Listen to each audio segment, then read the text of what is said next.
Lihatlah Tuhan akan datang dengan mulia, mengunjungi umatnya dalam damai dan memberi mereka hidup abadi. Selamat pagi berkah dalam. Kita hening sejenak untuk mempersiapkan hati dan budi kita agar kita pantas untuk menghadap Tuhan dalam perayaan Ekaristi pagi hari ini.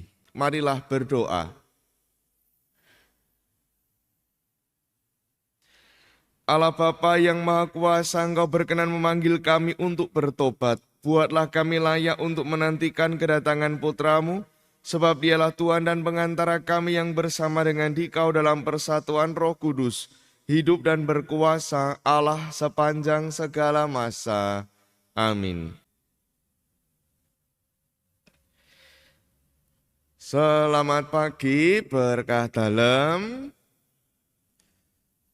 Hari ini kita kembali diajak untuk merenungkan kehidupan relasi kita bersama dengan sesama.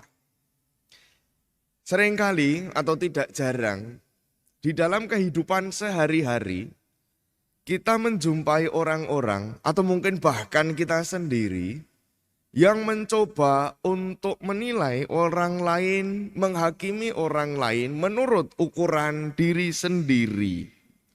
Atau mungkin bukan hanya menilai atau menghakimi ya, tetapi terlebih cara memandang orang lain menurut ukuran dirinya sendiri. Tanpa orang itu lebih mengenal secara lebih mendalam, tanpa orang itu mencoba untuk mengetahui seluk-beluk ataupun juga motivasi-motivasi tertentu ataupun juga latar belakang kenapa toh ada sesuatu yang mesti terjadi atau kenapa toh orang itu menjadi seperti ini atau kenapa toh kok ada orang itu kemudian bertindak seperti ini.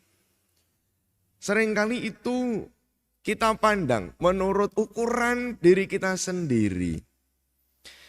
Bacaan hari ini terutama bacaan Injil menegaskan kepada kita semua bahwa dalam hidup ini orang tidak hanya bisa berhenti di sana. Hakikat kehidupan manusia adalah hidup yang saling melengkapi satu dengan yang lain.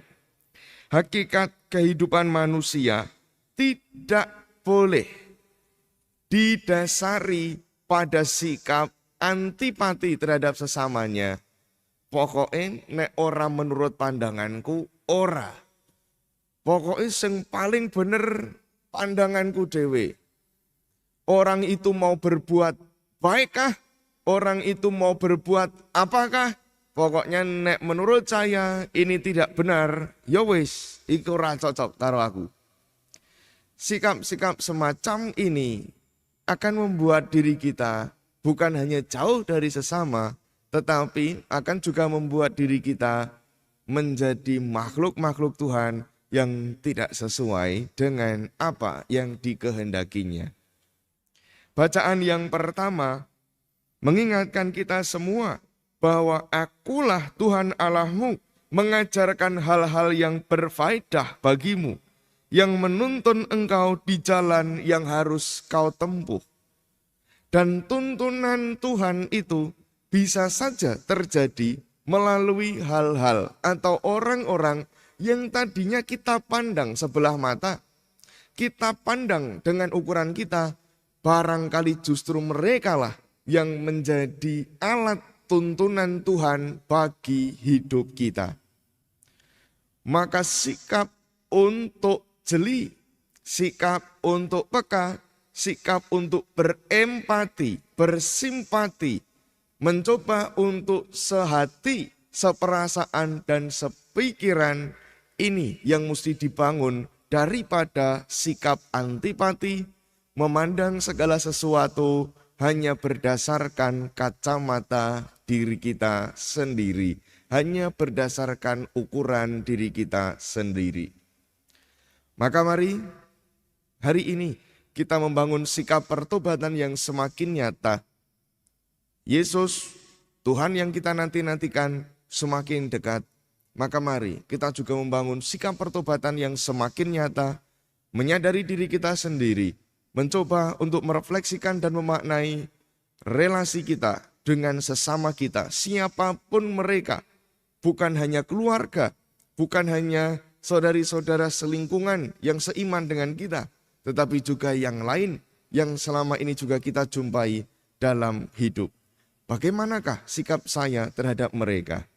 Kalau ada sesuatu yang dalam diri mereka tidak saya sukai, jangan-jangan itulah sikap atau sifat yang sebenarnya saya miliki. Dalam bahasa psikologi, ini yang disebut dengan proyeksi diri. Mari kita semakin membangun semangat pertobatan yang semakin nyata. Kita mencoba menyadari diri kita sendiri, semakin membangun sikap untuk sehati, seperasaan, sepikir, membangun sikap untuk sungguh-sungguh bisa semakin bersimpati dan juga berempati dengan sesama. Semoga Tuhan yang menuntun kita menuju pada jalannya juga senantiasa menyertai dan melindungi kita. Amin. Marilah berdoa.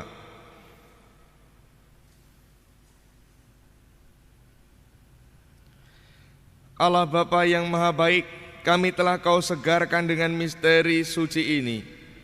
Ajarilah kami menghargai hidup di dunia ini dengan bijaksana dan mencita-citakan hidup surgawi yang kekal dengan pengantaraan Kristus Tuhan kami. Amin.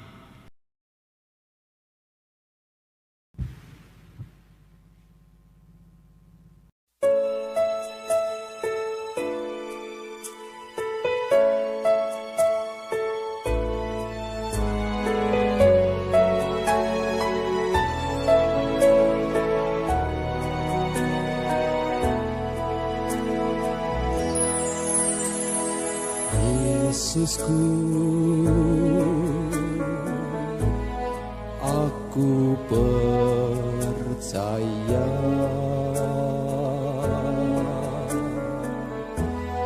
Engkau sungguh hadir dalam sakramen Maha Kudus.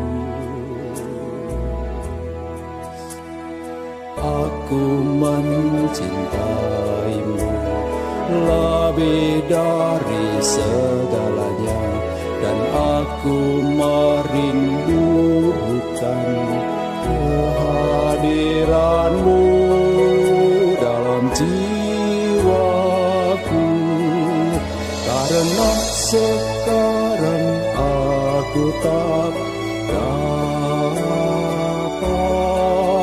menyambutmu dalam sakramen Ekaristi. Datanglah sekurang-kurangnya secara rohani ke dalam hatiku.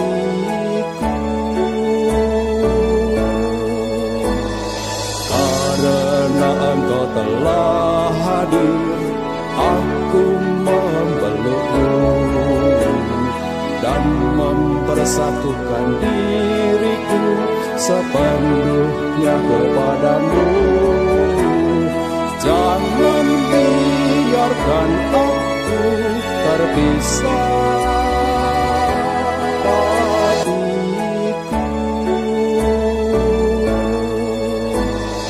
Karena Engkau telah hadir, aku memelukmu dan mempersatukan diriku sepenuhnya kepadamu.